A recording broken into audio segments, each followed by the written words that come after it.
my friends, and welcome to PostScript. It's so nice to have you with us. It's a balmy, beautiful fall day here in the mountains of West Virginia. And today we have an interview with Frank Jacob, and we're very much looking forward to this. Frank is a filmmaker and man with lots of other kind of credentials, and who has really accomplished some very significant things in particular areas that we're going to talk a bit about today. Frank, it's so nice to have you with us. Thanks for being on PostScript. Thanks for having me, John. It's good to be here. Yeah, and we're interested in talking to you for a lot of reasons, one of which is that you're going to be with us at Transition Talks here in Berkeley Springs in December. And that's going to be already, we've got people starting to sign up for that. We're getting good response. And so we're going to have a good group and we're going to have a good time. But let's talk a little bit about kind of who you are and what you do and all those kinds of kind of obligatory things. Sure. Well, my origins were in Canada, and I've landed in Germany. And that has to do with the fact that my parents, my ancestors are Germans, and they, at some point, like a lot of Europeans, emigrated over to the New World, and that's where I came into the world. And in the very beginning, I was more centered around the arts in my life. I was very fascinated by what you could do in terms of communication on an artistic level, but I was also really interested in film. So, but at the time that I was going through my education, the idea of film school was pretty much unattainable, and especially in the area that I was located in, it wasn't, something that was accessible. So I always figured, well, I would sort of go into the musical arts, and it would expand from there. And that's kind of how it evolved. And I guess for me, early in my life, I had a time when I was, I think, 12 to 14, 15 years old, that I was introduced to some metaphysical concepts, due to the fact that I was also an athletic kid, and I was training with my sister's boyfriend, who was like 3-4 years older than me. So he would be pulling me into areas that probably kids my age wouldn't have. So, and this is, I think, how I came across this kind of esoteric information, and it grabbed me from the start. So I was in this sort of dilemma in my life, like, how do I tie the arts with this esoteric knowledge and my love of moving pictures? And as I got older, I realized that really this is the most powerful way to communicate. I mean, to communicate visually with music, and then adding a layer of high potent information on top of it. So that kind of became the goal. I took a long roundabout way to get there. So how did you end up in Germany? That was the best place to study, I guess, right? Well, no, by the time I got to Germany, I had I was past the whole studying age. I mean, I guess you can always study. It's never too late, as they say. But I was at that time I was in the United States, and I was working on in an internet incubator. So I was really into high-tech stuff. And then that whole bubble burst, the internet bubble, all those pink slip parties. I don't know if you remember, but at that time I was kind of feeling like it was just before, I think I remember, it was the year that George W. Bush was running for president. And I was like, okay, well, maybe, It was I had 1988. That was well, was it no, it was 90s, end of the 90s. It was the other okay, George well, Bush. then there was his second. Then it was the exactly. So it was at that point I was thinking, well, I had this ability, because of my parents, to actually come to Europe and get a passport, which was a huge advantage. And so I thought, well, at this point in my life, I'd done a lot, I'd explored a lot, and maybe this was the time to kind of reinvent myself and explore my roots. And so I came over to Germany at the turn of the century, and sort of really just like started from scratch, and really had to kind of find my way back in and reinvent myself.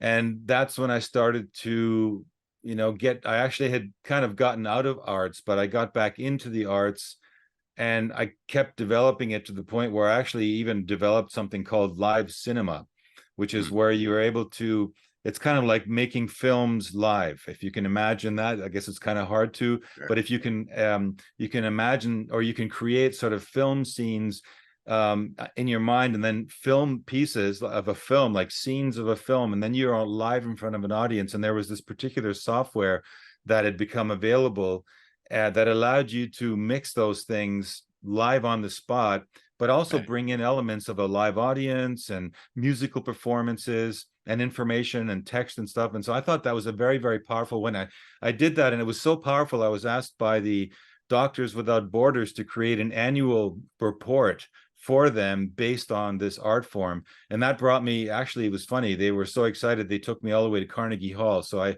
probably was the first VJ ever to perform at Carnegie Hall, and with original music that I composed together with a cellist. And that kind of started this bridge between America Right. and Germany again. It reactivated it. And I could see where it was going. And I think that's kind of where it's turned into now. I started getting more back into filmmaking and back Yeah. Well, into moving yeah. pictures. And I started making longer format Yeah, documentary you films. talk to us briefly about a couple of your films, so people get an idea about what you've done, because you've done some very interesting ones. Sure. Well, I think the one that some people might know that actually has made its rounds around the world is called Solar Revolution.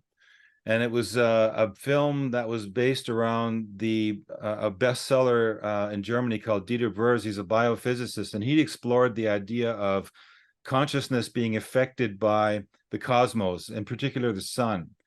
Because there was, at the time, there was all this stuff about 2012, and the Maya were talking about the end of the calendars, and this changeover and this change of Right. consciousness. So he took a scientific approach to it, and when we met, it was like, okay, well, I want to make this film, and could you make this film for us? And so at that time, I just met with an American film partner, Tanya Maidenford, and we teamed up and we began this idea of taking consciousness raising material and making it entertaining and filmic. And so that project was kind of our first project where we took scientific information and made it very cinematic and told a story and about this idea that we actually are connected to the cosmos, and that our consciousness can be affected by what's going on in the cosmos, Right. and that maybe there is something to the idea that we were going to have this. And what interested me on it in particular, this idea of an involuntary consciousness elevation that was Right. being stimulated from the outside. That's what really got my attention with Dieter Brer's book. So I thought, here's a hope maybe after all, because looking at the way the world was developing, it was like, is everyone going to suddenly wake up? How is that supposed to work? So that was our first film. We really went deeply into that subject. So that was all about the transition or the evolution or the ascension, or call it what you'd like, right? Absolutely. It was about how human consciousness was going to go through a quantum Right. evolutionary leap. Yeah. And it was written in the books of the Yeah. indigenous people, but was there science to it as well? And that was what it was all about. Good. What were the other films that you did? Then the one that actually preceded that, which we actually interrupted to finish Solar Revolution, was called Packing for Mars. And that one's a little bit kind of like I call him kind of like the little punk brother of Solar Revolution, because it's a little bit more avant-garde, because it actually follows the premise of a book somebody had put in my hand, I think 10 years earlier or so, that was called Alternative 3. It was written by this English Fleet Street journalist of very good reputation called Leslie Watkins. Mm. And the person who gave me that book was a highly respected naturopath and very intellectual person. And we used to get into these discussions. I used to go to his place to pick up supplies and seeds and things like that. And then one day he pulls out this book and he says, "This isn't fiction, this is fact," right? And it was all about this Mars colony. And I took it Okay. with me. We don't have a lot of time, and I don't want to dig all the way down in that hole, because I Right. want people to come and come and hear about that, because you're going to talk about that. Because I want you to then say you've made a transition into understanding and talking about and articulating more, perhaps more so than anybody else on the planet, about this whole business of being able to literally have technology that'll look into the future. So talk to us about that quickly. Well, yeah, and that was, I guess, on the tail end of Packing for Mars, because that film got into this sort of more esoteric avant-garde fringe science. And I was interested because I'd done this science film with Dieter to find out if there might be some science behind the ideas. And then, we ran into a lot of people claiming to be whistleblowers of a secret space program. And we heard about something called Looking Glass technology, in particular called Project Looking Glass, which enabled the people who are operating this technology to view time streams. And they, obviously someone who has access to that kind of technology would have great advantages if they could observe time streams in the near future and be able to know what is coming. And apparently, according to the whistleblower, exactly what took place. They would look at time streams. And I thought it was an interesting subject. I didn't really build it into the film we were working on. And it wasn't really until 10 years later, literally almost to the month, that that project, the Looking Glass technology, resurfaced. And it was talking about two particular timelines that these whistleblowers that were military insiders that had worked on this technology were revealing to the world, because they felt it was important to open source the information so that everybody knew what was coming and everybody could kind of prepare themselves for it on the one hand. All right, so don't give it all away, but just what I are the won't. what are the two timelines? Because it's a much bigger story and a far more interesting story, and we're going to talk about it in detail in December when you're with us, which, by the way, will be live streamed wherever anybody is. So what are the two timelines? Because we're futurists, right? At the Arlington Institute, we're interested in the future and kind of the mechanics of how that all works. And there are a whole lot of things that are arising that are explicitly analysis and other kind of channeled information, or whatever you want to say, that are talking about crossing timelines and the transition and the ability to jump from one to the other. Now, is that what you found out? Well, I found out, first of all, that essentially there's something, every one of us has a timeline, our own personal timeline, right? So when you're talking about two particular timelines, it ruffles a lot of people's feathers that don't want to believe that there's just two timelines. They think it's infinite amount of timelines. But yes and no. And it's the way, what turns out is you kind of figure out that there's something called a consensus timeline. That's a timeline where the majority of people, they go into resonance with it. In other words, they Sure. through their belief system, through what they watch and view, and how they interact with civilization, will gravitate toward and resonate with a particular stream of thought and a stream of technology. Let me give you an angle on that, because this weekend here at the Arlington Institute at our transition talks, which is where you're going to be next month, but this month our speaker is Mark Stabish, and he is talking about egregores. And egregores are these spiritual kind of fabric that hold together like-minded people, like in clubs or teams or religions or whatever. And that's exactly what you're talking about here. That's really funny you say that, John. On my train back, I was at a conference last weekend. On my way back, I was given a book, and I was reading through this book all about, the breakdown of language and how that affects society. And in one of those pages, it was talking about egregores, and I'm like, yeah, this is exactly what we're talking about here, and it really is that. And it's about how we actually individually affect timelines, and it depends on whether we are making that decision consciously. In other words, we're more in control of our thoughts and our ideas and our direction, or we're doing it more reactively. In other words, we're responding to what's coming at us, and we don't believe that maybe we have much influence on timelines, so we just kind of go with the flow, as they call it, right? Well, as it turns out, that these two timelines really are leading us toward the fullest realization of the concept of absolutely abdicating your sovereignty and moving toward a more technological society. And the other one is saying, no, the full expression of the human DNA and the human being has never been yet reached. This whole idea of a Garden of Eden, the sort of the original plan that we have in us, in our body, biohardware, which is designed to bring us toward a natural form of a timeline that's much more evolved than the one we're living in right now. And these two seem to be, they're crisscrossing, and they're coming to a showdown, you could say. Yeah. And a lot of interesting information is popping into the world now that is showing that these lines are about to, and I always believe this too, that there's going to be a point where you're going to have to make a decision. Like there's going to be a Absolutely. finality to it. Absolutely. That's the key kind of takeaway from every one of the analysis that I have read about the converging timelines, which, by the way, some people say is next week, literally. Uh, and that you have to make a decision, because afterwards, then they diverge, and it gets very, very hard, and at some point almost impossible to change your mind and jump off the uh, techno, Technocratic, the technocratic technocratic world, right? Yeah. technocratic world. Yeah, right. So, I mean, Absolutely. And I think it's more important than ever to realize this, because it never used to be so that technology was so far advanced that it could actually mean having to make a decision between synthetics and biology.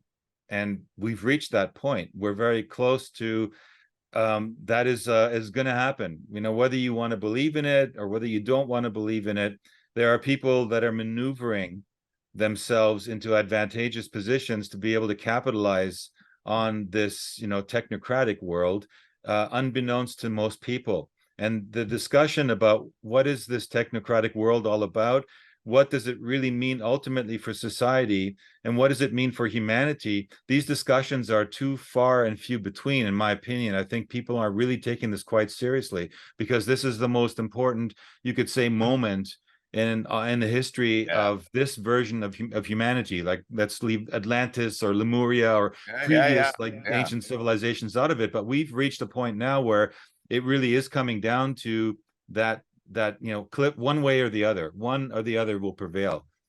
Well, and the indications of as you suggested, is that there's this inability to tell the difference between what's real and what isn't, and particularly on the technocratic kind of track. I was having a dinner conversation the other night, and I was told that the biggest kind of scam that's not the biggest, but one of the major scams that are going on right now is that um, people are getting snippets of your voice, and they turn it into, or your kid's voice for that matter, and then they turn it into a dialogue that mimics your voice. And they get on the phone and call your kid and say, I got a problem and I don't have my key. Would you open the door, or whatever the thing is? And and you just know, you don't know the difference. And so what they were proposing and suggesting is that you should have I forget what it was, an emergency code or emergency key with your family, so that in a conversation, if your family member was asking you to do something unusual, that you could ask them what the password or the code Right, word was, or some other right. kind of. I Like mean, an and it's, analog password. yeah, well, it's kind of crazy. And when you think about it, relative to where we've all been and how we've lived our lives, is that you're into this woo-woo space that just what's real is really hard to tell. And so, see, I think that this desirable track that we're on, and hopefully and jumping it, is on the way to 1,000 years of peace, which is also talked about a great deal in a lot of ancient literature and the Bible and religious literature. Yes, absolutely. I think, you know, really, you know, you're touching on some interesting subjects there. Like, for one, just the idea of somebody speaking for 15 minutes now is enough to, on a video audio recording, for an AI to completely emulate you accurately without you being able to tell the difference. Maybe in person you could tell the difference, but since we've now grown accustomed to these kind of Zoom rooms and YouTube appearances, it's impossible to tell. And the other thing is that, you know, you're talking about how, like, yeah, what do you give somebody as a piece of material that shows them that you're the authentic version of you and not the fake version of you. And you know, this is by extension also ties in history, you know, which is another pet project, sort of pet subject of mine, because also history has been tampered with so much that, you know, we've been influenced and shaped, our society's been shaped by the history we've been told is the true history. But, Yeah. you know, we didn't maybe have the wide perspective that we do now, the quantity and quality of information we have now that, maybe 80 or 100 years ago, for us to make, a much more authentic picture of what is really going on in the world. And as a result, if we don't know those kinds of things, then we'll be making decisions in the present that are based on fictions, which are going to lead us further astray, right? If we're talking about timelines being something where you are in resonance with truth, okay, let's say truth is kind of the yardstick here, and we're trying to get to the truth of matters, then if you are fed information which isn't true, it's already corrupted your potential for pursuing a truthful timeline to a natural conclusion of the highest good, the highest possible, like biological version of it, for example. And if you're fooled, then you will make decisions that are compromised, and all these little compromises along the way are leading us to where we're in a world right now that is really chaotic. And these chaotic situations in the world, they're also cyclical. We talked about that in solar revolution. You can see relative to solar patterns very clearly the rise and fall of civilizations. It's uncanny. You can, and even stock market exchange trades, panics on the stock market and things like that, you can find a direct correlation to that as well. So this is all things that are affecting the way we make decisions. So the more accurate or truthful the information we have and unfiltered is, the better chances we are going to have to create a normal world, where if we don't, we have this chaos world. And then again, if I lean on science here, it's been shown that every time there's been a system change, a systemic change on a grand level, it's always preceded by an incredible amount of chaos before that new system comes into place.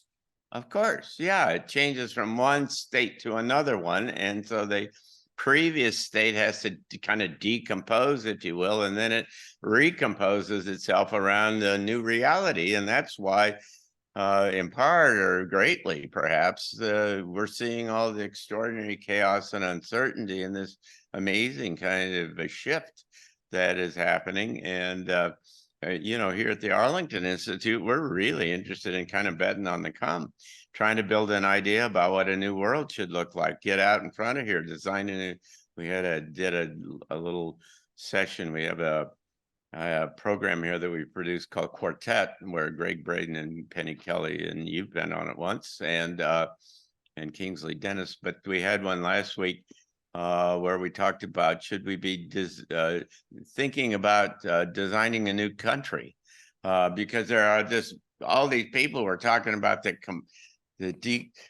collapse of the United States, and lots of and a bunch of other countries as well in the next, say, 5 years. And so you're confronted for the first time in history in some kind of an intelligent way of being able to say, wait a second, how do I plan for this? How do I design the next iteration of this kind of process such that it's, in the futures business, is called a normative scenario? It's the world that we'd like it to be, rather than the world that just kind of comes up, based upon who knows what.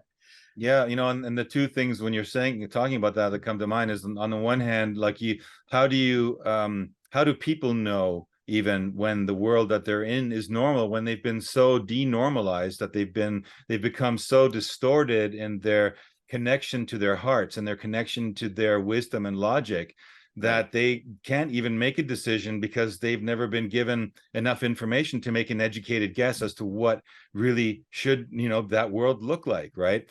The other thing is, you've got things going on like Dr. Michael Nails. That's something that I was recently exposed to. He's a neuroscientist, and he studies the hippocampus, and he's shown that the hippocampus has a very, very important and powerful function in the human brain to create index neurons, which create memory pictures and help us build a cognitive experience in our brains to reflect on our past and to make decisions on a much more powerful way, because we can correlate our previous stored experiences with the fresh ones. But he's found that the hippocampus in society it's not functioning correctly any longer. Wow. And this is scary. I mean, this is kind of scary stuff. So what fascinates me is to bind all of this diverse information together, science and fringe science and trends and kind of see, like, to help kind of create a picture for people to help them navigate, because really this is the most important thing, helping people navigate in this chaos. If we want to end up in a world with a reasonable amount of conscious and intelligent people, then it serves us to try and clear up as much of the garbage and misconceptions as possible before that shift happens, or the majority is going to go off the cliff. I mean, it's just Absolutely. And not only do you have to clean everything out, but you've got to rise to the occasion, essentially. I mean, this is a proactive kind of process, it seems to me. And you can't just lay back and presume that the waves of energy will come over here and right. on Thursday morning, you're going to wake up and really feel good. This is about like getting engaged and being part of this kind of new human. I'm very interested, for example, in trying to manifest and how you learn how to manifest things, because that seems to be a central characteristic of, the capabilities that this new human that comes out of this transition has. And so it's just a really fascinating kind of thing. And particularly so because many of us, I'm sure you do, feel like this is what your purpose is in life, and this is why you're here now, and that you've got kind of an important role to play. Well, I think we have to each of us decide those things. And I tend to have replaced the word hope for action, because I just think to say, let's hope it works out is kind of a negative thing. It's like that means something's got to happen before it will actually, or it's out of your hands. It's like the white hats out there or something are going to make it happen. No, I think that we each of us need to come alive and activate and realize that we're each of us as souls here right now, incarnated in the earth in a very, very specific time. We came here at this crux, at this transition point. So we each of us have the potential of being extremely powerful beings in the way we express ourselves. And we tend to forget that we're creator beings. We've been given license to create from the grand creator himself. And so we have this, ability to manifest things. And that's part of what I also talk quite deeply about, John. We don't have time to get into the details of it here, but that's something that I find very, very interesting. And I always try to reiterate for people that, yes, indeed, we can't be waiting, we can't be hoping, we can't be, we just got to get active. We got to start doing, and we got to start knowing, first of all, that we're here for a reason, that we're going to make things happen. And we have to know that that new world is going to be manifested, and it can only be done when we visualize it, when we actively participate in it. It won't happen all on its own. So this is just, I just feel like it's my particular small role to trigger, to give people information, maybe to push a few buttons. I definitely do that every now and then. So yeah. Well, building a picture of what this new world might be is very important, it seems to me, and that's a place where I hope that you and I get a chance to work together some in the future. But in the near future, you're going to be with us in December. It's the 8th, I believe it is. Is that correct? Wait, I don't have. I think it might be the 9th, actually. Maybe it's a It's Saturday. going to be the Saturday, December 9th. We're going to be, I'm going to be on the East Coast of the United States. My first time ever on the East Coast speaking live. I'm totally psyched. You're going to be in Berkeley Springs, West Virginia, which is one of the prettiest little resort towns in the Appalachian Mountains, and we'll have a really good time. And our viewers can find out all about that on transitiontalks.org, and you can find out more about the Arlington Institute, where we produce all these interesting things, at arlingtoninstitute.org. And if you find this helpful, and if you found this little discussion interesting, then you got to do the thing. You got to punch this thing and say, I like this and I want to subscribe, because if you don't subscribe, you don't get a notice. And if you don't share it, then nobody else finds out about it. And so we need to kind of get the word out on all of this kind of stuff. And so please do your part and send this around. And Frank, it's nice to have you with us so much. And we are very much looking forward to having you on the 9th of December. Thank you, my friend. I'm very much looking forward to being there in person and meeting you in person, John. Thank you so much for inviting me. Really look forward to it.